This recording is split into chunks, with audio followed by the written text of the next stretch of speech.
Welcome to CEO Insights. I'm Marilyn de Guzman with InvestingNews.com. I'm speaking with Mike Stier, CEO of Saga Metals, a critical minerals exploration company with projects in Canada. Hi, Mike. Hi, Marilyn. So I guess let's start off with just an introduction to Saga. What are the three most important things you'd like investors to know about the company? Most important things investors should know is that we're a diversified critical mineral company focused on our uranium project in Labrador. We also have a major partnership with Rio Tinto for our legacy lithium property in Quebec. And we just recently completed our IPO on September 23rd, and we're trading on the TSX Venture under the symbol Saga, SAGA. Right. So talking about that IPO, what were the outcomes from that undertaking and what are your plans for the near term? Yeah, so we were able to close a first tranche of the IPO, closed just under $1.8 million. And that's helping to secure the necessary funds to complete our Double Murray uranium field program, which we actually just announced earlier today. And that will help us enter in and finalize the preparations for our drill program this winter on the uranium project.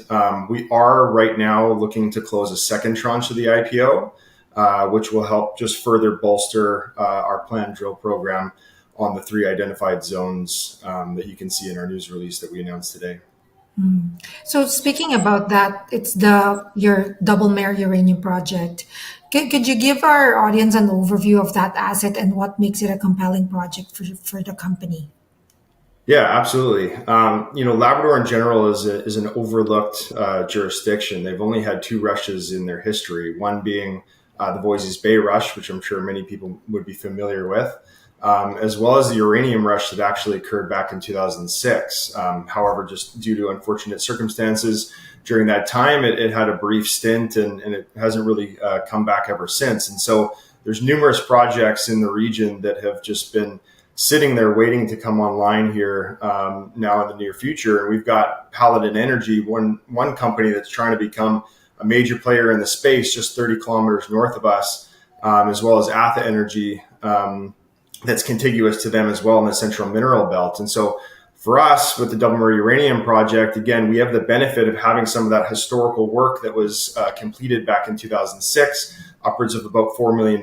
So we've had a massive leg up in terms of our understanding and our ability to pinpoint exactly where we want to spend time and spend money on our property, already having confirmed an 18-kilometer trend. And so, Mike Garrigan, our chief geological officer, and our geological team this year was able to go out and strategically go along this trend and have now identified three very important zones along the property, which we can now focus our efforts on in terms of a drill program this winter. Mm-hmm.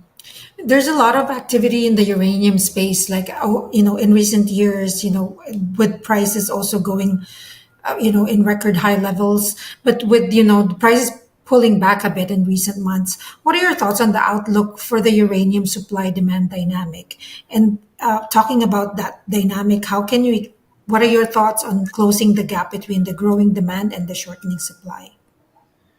Yeah, I mean, ever since we picked up this project about a year ago, there's been a lot of recent developments in the uranium space. I mean, you've got billion-dollar companies now, such as Microsoft and Google, along with major banks across the globe, pouring billions of dollars of investments towards uranium and pledging support to triple global nuclear capacity by 2025, which is further endorsed by 22 countries across the world. So I think that this is just something that is inevitable at this point. You have 3 Mile Island that's coming back online, which was, unfortunately one of the largest disasters in North American history with respect to nuclear power.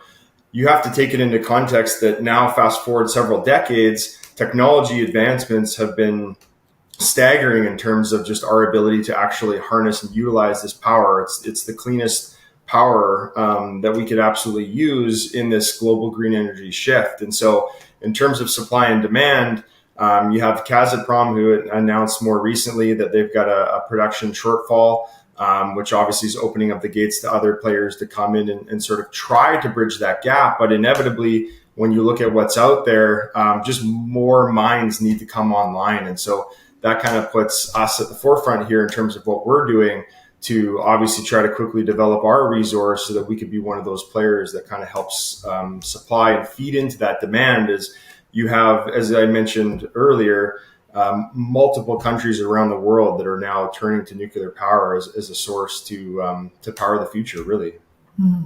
And part of that green energy dynamic is, other critical minerals like lithium, which you have another significant asset around the lithium space and a JV with Rio Tinto. Could you provide sort of just an overview of that joint venture with Rio Tinto and an update on that undertaking? Yeah, absolutely. So we signed that in about June of this year. It's a two-stage option earn-in agreement with Rio Tinto for upwards of $44 million. They also have a cash payment to us for about $700,000, of which we front-ended. So they've already made their first payment to us. They've had two tours now, boots on the ground on our property, and conducted some geophysics in the area. And so for us, it's just a massive validation in terms of not only the quality of the project that we were able to stake and acquire about a year and a half ago, but also just validates management's ability to execute agreements with companies as large as Rio Tinto. And I think sort of points to the future of, we'll be doing that with our other projects as we move through the different development stages of exploration. As I mentioned, we've got Paladin Energy that's just north of us on the uranium front. So, with Rio Tinto guiding the way with our lithium, we're able to just focus on our uranium property and move that forward.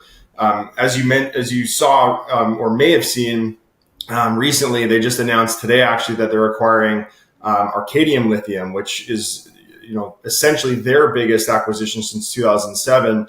It's one of the largest lithium acquisitions globally, and it actually jumps Rio Tinto up into the foray of one of the largest lithium producers on the planet. And so with them further bolstering their operations in James Bay, Quebec, and North and South America, I think it just puts a forefront on the fact that lithium's here to stay. You've got major companies, major countries around the world that are really pushing this green energy revolution, which is necessary for our future. And lithium's right there. And we've got a significant land package, not only with half of it being optioned to Rio Tinto, but we also have another 31,000 hectares that we own 100% outright that we can move through the different exploration stages as well. So we have lots of different options when it comes to lithium in James Bay, and we can choose to move that forward now heading into the future. Well, thanks, Mike, for coming and talking to me about your updates from the company, and looking forward to having you back again for some updates from all the projects that you're undertaking. Absolutely. Thanks for having me. And thanks, everyone, for watching. Join us again next time for another edition of CEO Insights. If you like this video, leave a comment below and hit the like button. And if you haven't already done so, subscribe to our YouTube channel for more exclusive interviews and executive insights.